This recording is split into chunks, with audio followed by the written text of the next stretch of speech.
वंदे मातरम। साथियों आज के वीडियो में हम बात करने वाले हैं सैनिटाइजर के बारे में।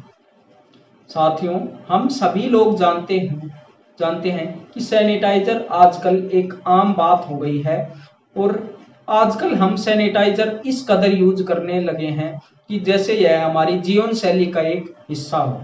और हमारी सरकार ने भी इस पर बहुत ज्यादा जोर दे रखा है कि सभी दुकानों में, सभी दफ्तरों, ऑफिसों में सैनिटाइजर रखना बहुत ही आवश्यक है। ठीक है, तो देखिए सबसे पहली बात तो अगर हो सके जहां तक हमें सैनिटाइजर यूज नहीं करना। अगर आप चाहो तो सैनिटाइजर की जगह साबुन का प्रयोग कर सकते हो। ठीक है, क्योंकि लोगों में यह भ्रांति हो रही है कि सैनिटाइजर लगाने के बाद कि जैसे हम वायरस से पूरी तरह से मुक्त हो जाएंगे, कि जैसे वायरस की दवाई ही क्यों न हो सैनिटाइजर।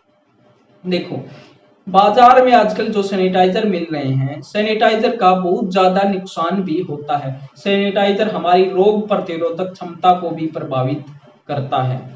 ठीक है, और देखिए दूसरी बात यह है कि आजकल हम क्या कर रहे हैं कि पानी की जगह भी सैनिटाइजर का यूज कर रहे हैं कि और कई बार तो देखो ऐसा होता है कि हम सैनिटाइजर से हाथ धोकर और तुरंत खाना खाने लग जाते हैं, पानी से भी हाथ नहीं धोते।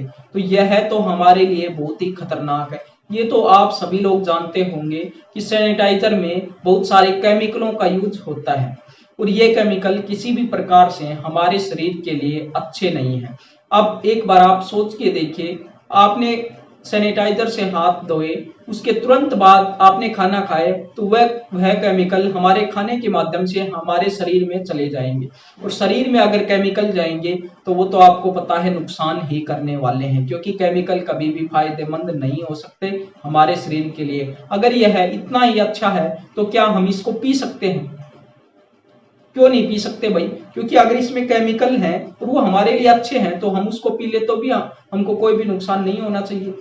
तो जब उस चीज को हम पी नहीं सकते तो जब हम खाना खाएंगे तो उसके माध्यम से भी हाँ हो सकता है बस उसके माध्यम से उतनी मात्रा वह हमारे शरीर में नहीं जा पाएगी, लेकिन जो हमारे हाथों पर लगा रहेगा उसके माध्यम से थोड़ी बहुत मात्रा तो केमिकल की हमारे शरीर में चली ही जाएगी और उससे हमें इतना नुकसान नहीं होगा। हमें पता नहीं लगता कि शरीर में हमारे अंदर क्या हो रहा है, क्योंकि हमने ज्यादा मात्रा उसकी नहीं ली है, लेकिन वह थोड़ी बहुत मात्रा भी शरीर में धीरे धीरे जाती रहेगी और उससे हमारे शरीर को बहुत ही ज्यादा नुकसान होता रहेगा और उससे हमारी रोग प्रतिरोधक क्षमता भी कमजोर होती रहेगी। एक बात बताओ, क्या आज से पहले कोई भी वायरस इस वातावरण में नहीं था? क्या कोरोना वायरस के आने के बाद में हम सैनिटाइजर का इतना यूज करने लगे हैं? तो क्या सिर्फ इसी वायरस के लिए यह सैनिटाइजर बना है? आज से पहले भी हजारों वायरस हमारे वातावरण में पहले से ही मौजूद हैं और काफी बार कभी इबोला आ गया, कभी स्वाइन फ्लू आ गया, काफी बार और भी वायरस हमारे वातावरण में आए हैं। तो तब हमने सैनिटाइजर का यूज इस प्रकार से क्यों नहीं किया? तब भी तो भाई बीमारियां बढ़ी थी, तब भी तो वायरस आए थे और वायरस तो हमारे वातावरण में अनगिनत वायरस हमारे वातावरण में मौजूद है। आज तक इनकी एग्जैक्ट संख्या कहीं भी नहीं दी गई है, क्योंकि वायरस तो हमारे वातावरण में अनगिनत संख्या में मौजूद रहते हैं परमानेंट। तो चलिए अब हम बात करते हैं कि कहीं देखिए सरकार ने जैसे कई जगह पर भाई सैनिटाइजर अनिवार्य कर दिया है और आजकल तो सैनिटाइजर क्या कर दिया गया, एक टनल बना दी जाती है, उसके अंदर से अगर हम गुजरते हैं तो हम पूरी रूप से सैनिटाइजर हो जाते हैं। तो मतलब आप एक बार सोच के देखिए कि हमारे पूरे शरीर के ऊपर एक केमिकल का छिड़काव कर दिया जाता है।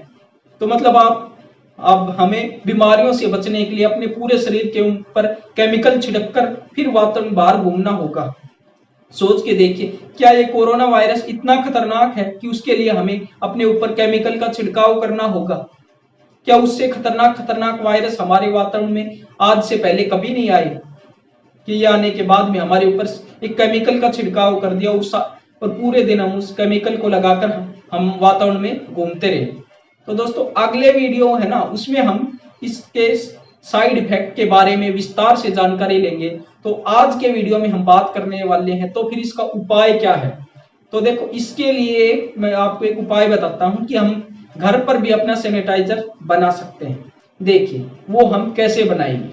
तो देखिए, तो नीम का नाम तो आप सभी ने सुन ही रखा होगा, ठीक है, और यह हर जगह आसानी से उपलब्ध भी हो जाएगा। और अगर कहीं यह उपलब्ध नहीं हो तो इसके सूखे पत्ते तो उपलब्ध हो सकते हैं। तो हमें करना क्या है, 1 लीटर पानी लेना है। उस 1 लीटर पानी में 250 ग्राम नीम के पत्ते, ठीक है, 250 ग्राम नीम के पत्ते छोटे छोटे टुकड़े करके उसमें डाल देने हैं। रात भर उसको भिगा रहने देना है, ठीक है। सुबह उसको अच्छी प्रकार से उसको गर्म करना है और उसको गर्म करने के बाद में 15-20 मिनट उसको गर्म करने के बाद में उसमें फिटकरी, ठीक है, फिटकरी का नाम तो आपने सुना ही होगा। जैसे पहले हम शेविंग करते थे तब हम फिटकरी लगाते थे शेविंग करने के बाद में, ठीक है। तो वह सभी कीटाणुओं का नाश कर देती है, ठीक है। फिटकरी इसीलिए लगाई जाती है ताकि सभी कीटाणुओं का नाश वह कर दे, ठीक है। तो वह फिटकरी, उसमें 1 से 2 चम्मच उसमें फिटकरी डाल दें, ठीक है। 1 से 2 चम्मच उसमें फिटकरी डालते और 1 नींबू डालते, ठीक है, 1 उसमें नींबू डालते और इसको ठंडा होने पर इसको छानकर किसी भी शीशी में रख लें, ठीक है। और इसको आप यूज कर सकते हैं और यह हमारे स्वास्थ्य के लिए बिल्कुल भी हानिकारक नहीं है। वैसे ये थोड़ा कड़वा जरूर रहेगा, बाकी यह हमारे स्वास्थ्य के लिए भी हानिकारक नहीं है। और जिस जगह ताजा नीम नहीं मिलता वहां आप सूखे पत्तों का इस्तेमाल भी कर सकते हैं। उसमें एक लीटर पानी में 100 से 150 ग्राम सूखे पत्ते डाल देने हैं और फिर उसको गर्म कर लेना है, ठीक है।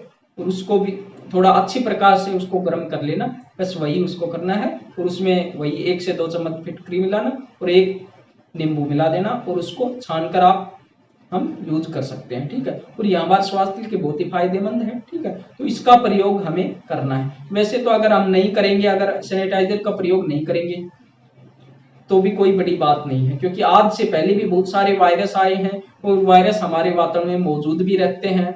तो कहीं भी हमें इससे, कोरोना वायरस जैसी बीमारियों से हमें कहीं भी डरने की जरूरत नहीं है, ठीक है। लेकिन अगर आप फिर भी अगर आपके मन में भय बना हुआ है तो आप ये घर पर बनाकर आप ये सैनिटाइजर यूज कर सकते हैं, ठीक है दोस्तों। तो दोस्तों अगले वीडियो में आपसे फिर मिलते हैं, तब तक बने रहे हमारे साथ। जय हिंद, वंदे मातरम।